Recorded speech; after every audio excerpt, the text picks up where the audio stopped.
wait. I can't wait for everybody to find out what's really been going on in the background. Diddy's house. Yeah, it seems to be more lawsuits coming out, men and women now. It just gets crazy and crazy. What I say? They gonna drug you. They gonna put that 2C on you and let the good times roll, baby. None of this shit makes sense. What really does make sense is that Diddy has had a long career of using pussy to trap niggas into making them do what he wants to do or using them to move them out the way. How is Faith Evans any different than Lauren London? How? No difference at all. Jaguar Wright, the R&B singer, celebrated for her unfiltered honesty and her early collaborations with The Roots, has recently released a video that has set the internet ablaze. Stevie J should be charged. Mary J. Blige should also be charged. Jennifer Lopez should definitely be charged. Jay-Z should be charged. Khaled should be charged. Rick Ross should be charged. Usher should be charged and tried with him off of Justin Bieber alone. In this provocative video, she makes explosive allegations against Sean Diddy Combs, claiming that he has orchestrated a vast underground network of exclusive invite-only gatherings, which she refers to as FOS. According to Wright, these events have been the backdrop for numerous intimate encounters involving nearly every high-profile figure in the entertainment industry. Prostitute and actress meant the same thing in 1865. If you were called an actress, that meant you were a prostitute. See, it's the evolution of the... Yeah. Look at Young Miami. Oh, look at that girl. Yeah, we look. Diddy brought me to my womanhood. Diddy, and I just said, baby, you need to work this out. You need to figure this out. As everyone now that she's being named in these lawsuits now figured out that this is a acting ass liar. Yeah, I'm still Drea Kelly talking. Yeah, I'm still stuck on her saying I like to get peed on and, And that's supposed to be normal. Yeah, to normalize it for the world at least. I'm like, damn, keep that between Funny you and thing is, the 13-year-old girl who R. Kelly peed in her face on that video after having, statutory, whatever he had with her. Think about that. That was glorified. Correct. That video was everywhere. And now we got girls say, oh, I love it when he pees on me. Yeah. Do you see the evolution? Yeah, that video the DVD was being sold like... First time I saw it was in a music studio. Damn.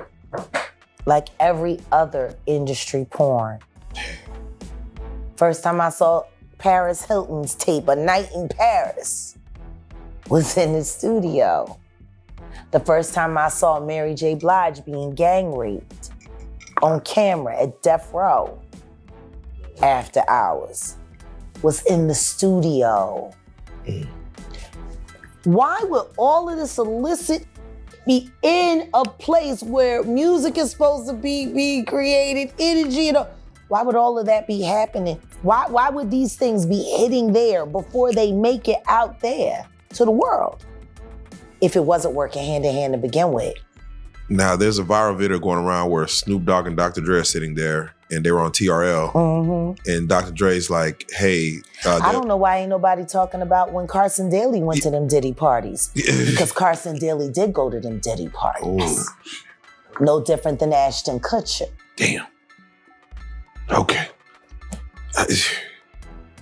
No different than Hype Williams. Oh. Why don't nobody want to talk about Hype Williams?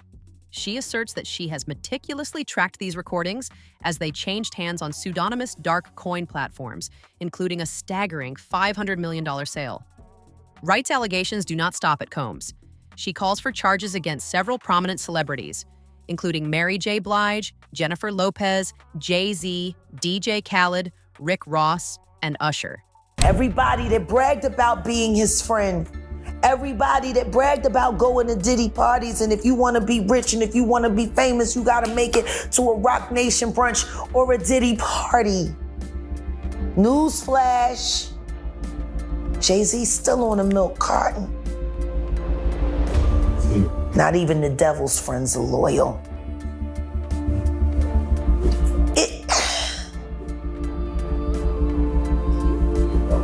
We gotta get real.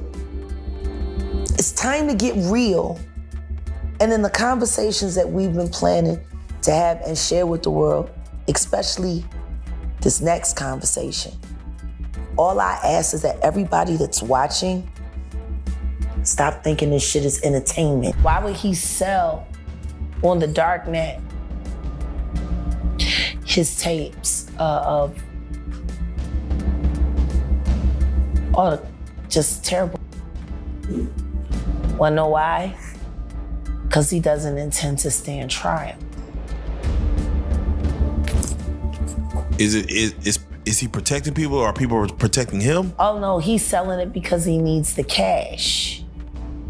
The last freak off tape that just got sold on the dark net, which I know because I monitor, went for $500 million. It had multiple stars in it. Nicki Minaj, Rihanna, Chris Brown. Orlando Brown said Diddy's not going to jail. He said, I can understand why he would say that. yeah. Can you break that down a little bit more? Why you think he said that? Well, considering that the is selling his own evidence that would put him in jail against him on the dark net to the highest bidder.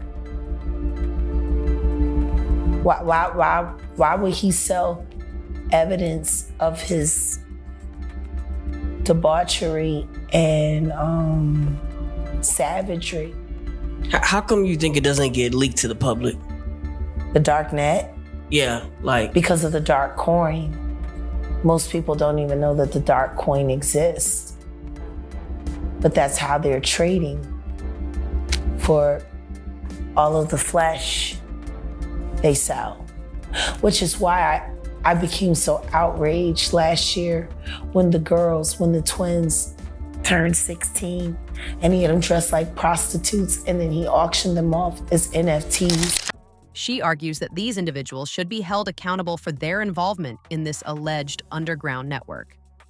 Her revelations come at a critical juncture, coinciding with Combs's federal racketeering and trafficking trial, where prosecutors allege that he coerced women into degrading situations.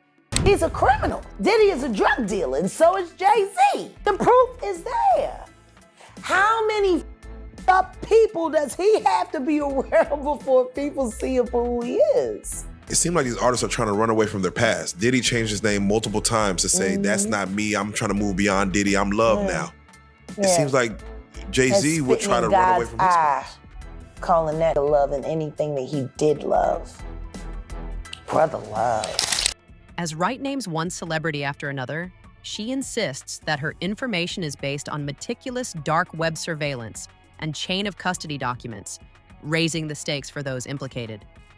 The pressing question now is whether any of Wright's claims can withstand legal scrutiny, or if they will further expose the entrenched culture of silence within the entertainment industry. Yeah, we know why. You know what? I got a better question. Yeah. How valuable is a Biggie Smalls verse? Yeah. Puffy has been making money off of Biggie's name for longer than Biggie was alive. People keep forgetting he hadn't turned 25 yet. He was still 24 when he died. It's been over 25 years. Puffy has been making money on that boy's name longer than he lived. It supported all of that boy. His catalog. It's clearly a Biggie Smalls verse. It's very valuable. Am I wrong? Does anybody disagree with me? No, that's facts. Wright paints Combs as a cunning strategist who has extended his brand into the realm of secret gatherings, where he allegedly cataloged every intimate encounter. She describes these events as multi-day, substance-fueled parties held at private estates in Los Angeles, Miami, and the Hamptons. According to Wright, commercial escorts and celebrities attended these gatherings under strict non-disclosure agreements. And then when Diddy goes and gets into trouble and you need to convince the white people you're still in control, you bring Kendrick Lamar, who we already know you don't like for the way he embarrassed you on Don't Kill My Vibe, the remix. But we also know Up in the closet. you got ties in TDE, Sean Carter, and you got a switch on top. Only to become subjects of footage once they pass behind velvet ropes. Wright claims that Combs didn't merely film these moments. He converted them into NFT-linked assets and sold them on clandestine marketplaces using Darkcoin, a cryptocurrency that is notoriously difficult for regulators and law enforcement to trace. It's very interesting that Diddy bought a house that just so happened to have tunnels underneath it that go to the Playboy Mansion, allegedly. I don't know why. They don't ever seem to talk about the Playboy Mansion.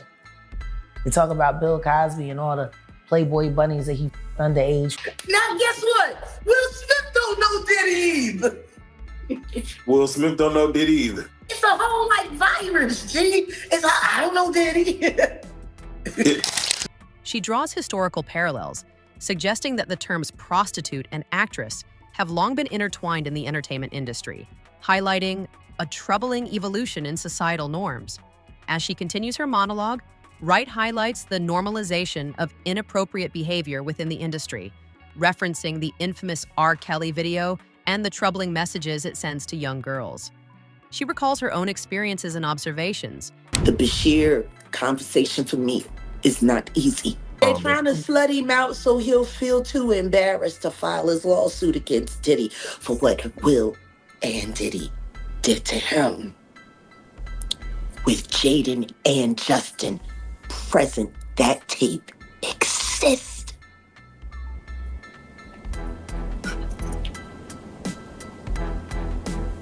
Okay. I really hope none of that baby oil was used on those kids. That would just be in bad taste.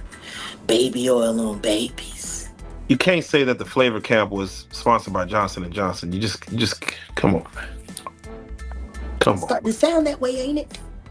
Don't nobody care about these kids. Noting how the industry has evolved to glorify such behavior, making it seem acceptable or even desirable, Wright delves into the technology behind these transactions, explaining that Darkcoin operates on private blockchain nodes that are inaccessible to ordinary users. This allows Combs and his associates to trade videos without leaving an audit trail. As the Diddy trial is opening up, people keep making this all about Diddy rather than looking at everything that's happening around it. Rapper Tory Lanez, who's currently serving a decade in prison behind bars. There's a lot of people that want to protect the Diddy agenda because it serves them, because allegedly they're all accomplices. Like I said last year, after the Cassie Diddy case was made public for the world to see on CNN. If Kim Porter had done what she done, there would be no Cassie to testify. You know, Mr. Combs, SC and SC, thing one and thing two. They've been covering each other's ass a long time, guys. Y'all don't see what's going on? The death of Angie Stone, Clive Davis, Diddy, Rock Nation on the verge of utter collapse. What happened to Tory? Find a way to blame it on him. Now all of a sudden he was trying to start a race. Just so happens that he gets poked half the day as the Diddy trial is opening up.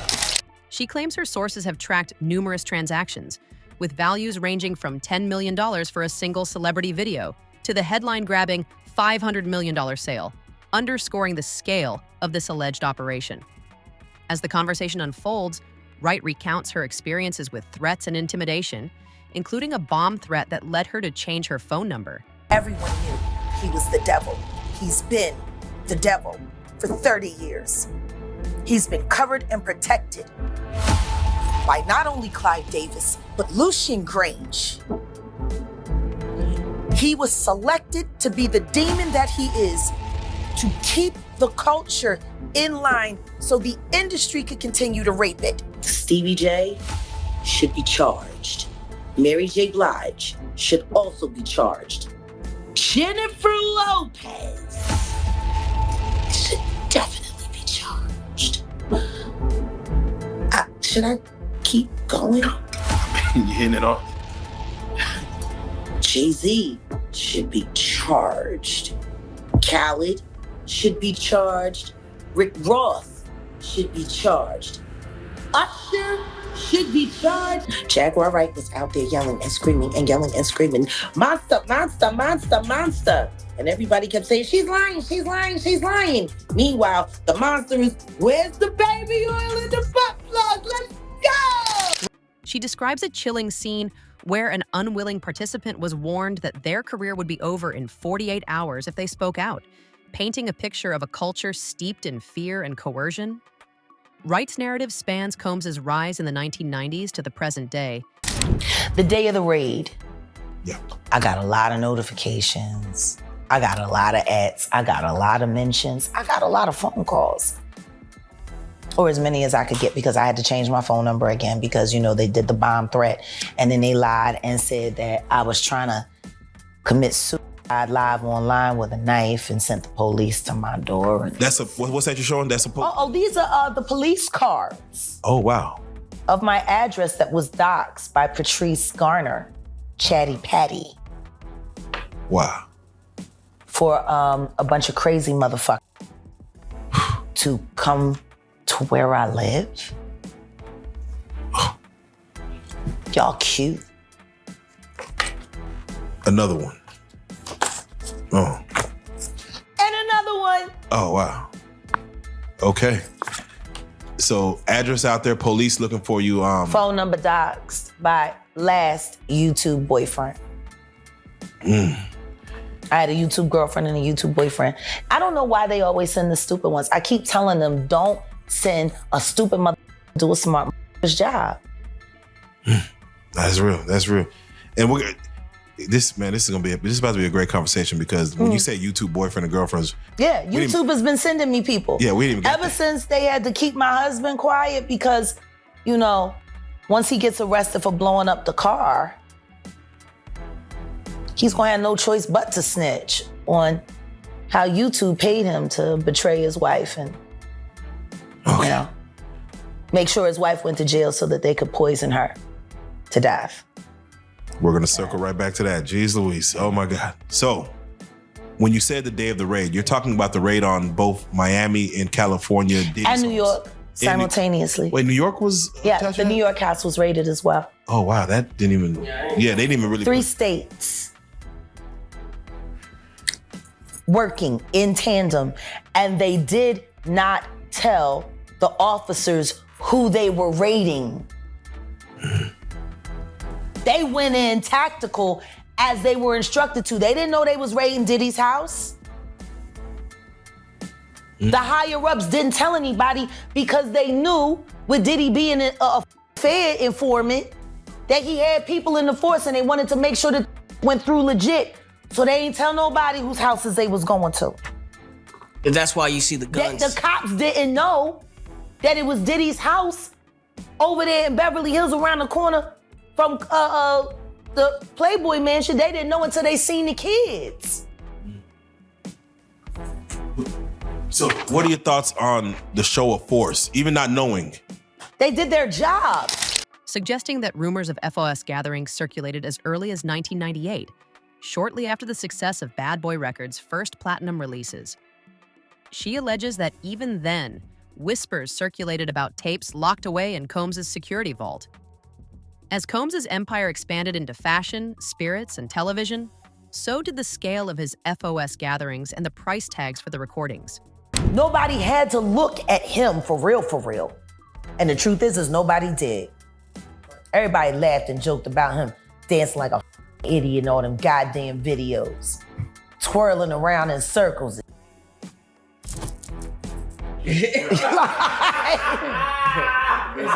This nigga been wild. Like, you know.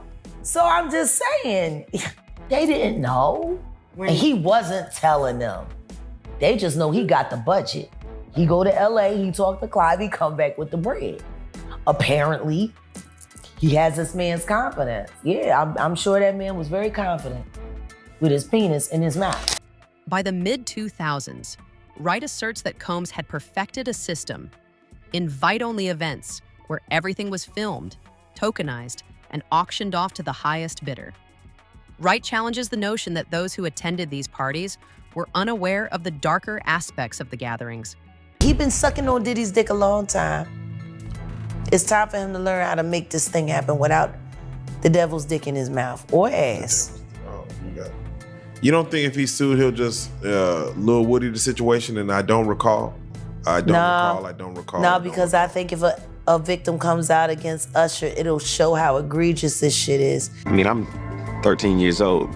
I'm not here to party with you. I don't want to go to the clubs. Matter of fact, I'm too young to even be in here. Why you got me in clubs? There were a lot of things I seen and a lot of positions that I think I was put in where I had to make very, very tough decisions in my life about who I would. She argues that the allure of fame and fortune often blinded attendees to the potential consequences of their participation.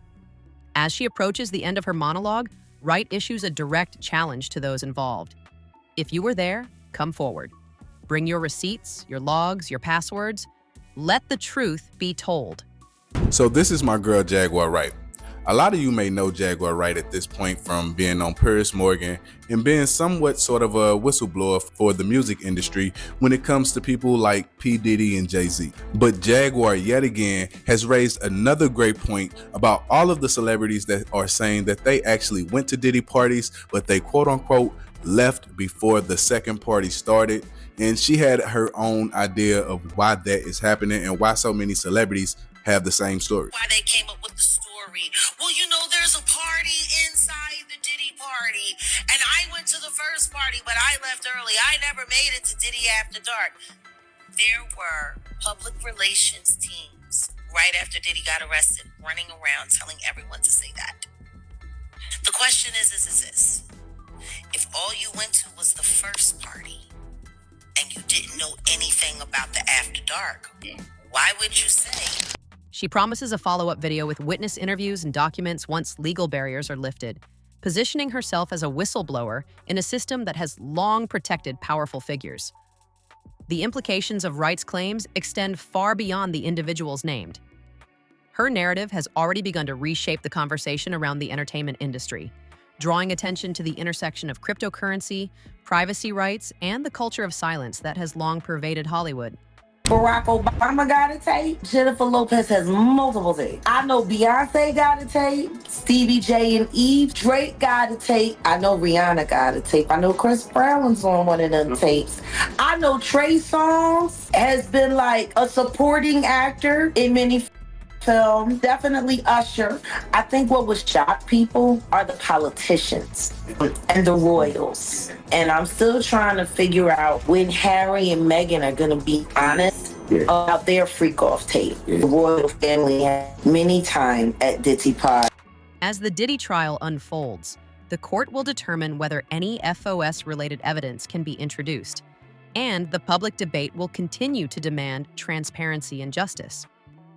Wright's expose stands as a provocative challenge to the power structures within the entertainment industry, ensuring that the issues of privacy and consent in the digital age remain in the spotlight long after the final verdict.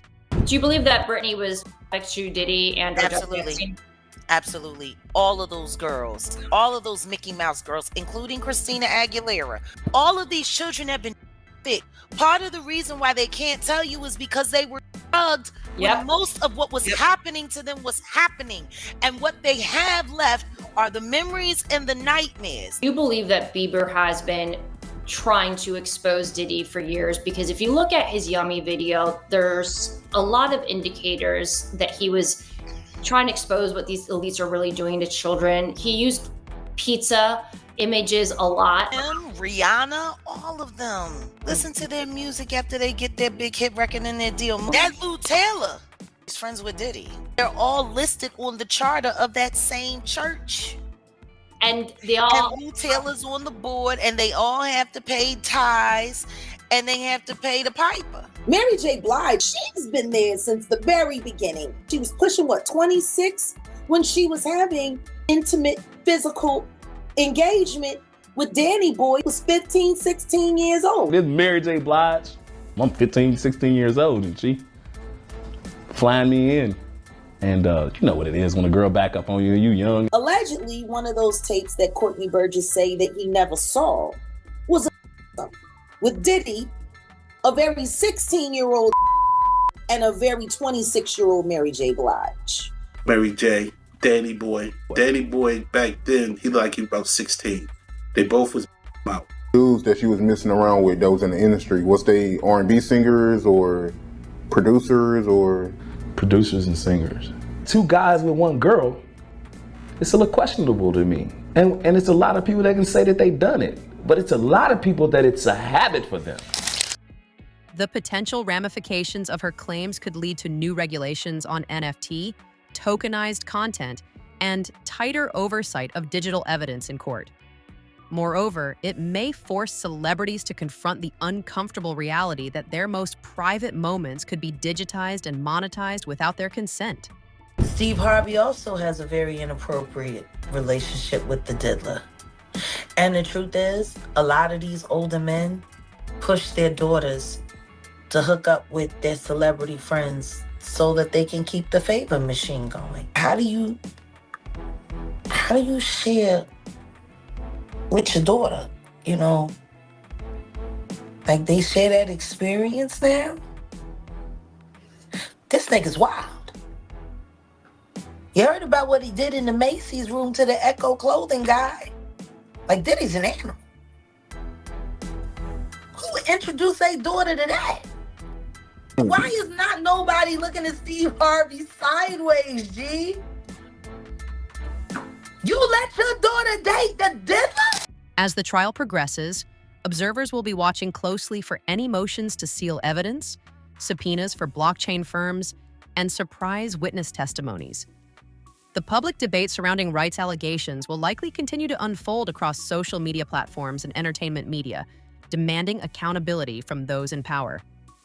Harvey Weinstein, Jeffrey Epstein, Robert Kelly, Sean Combs have one person in common, professionally and privately. Sean Carter. This has been a fist of tyranny that has been punching through our culture and our society for decades. In a broader context, Wright's revelations echo the ongoing conversations about the exploitation of individuals within the entertainment industry, particularly women and marginalized groups. The culture of silence that has allowed such behavior to persist for decades is now being challenged, and Wright's voice is a crucial part of that movement.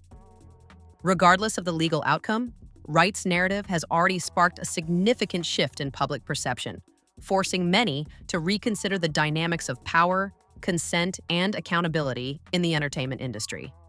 As the Diddy trial opens up, it is clear that the implications of Wright's claims will resonate far beyond the courtroom, potentially reshaping the landscape of the industry for years to come.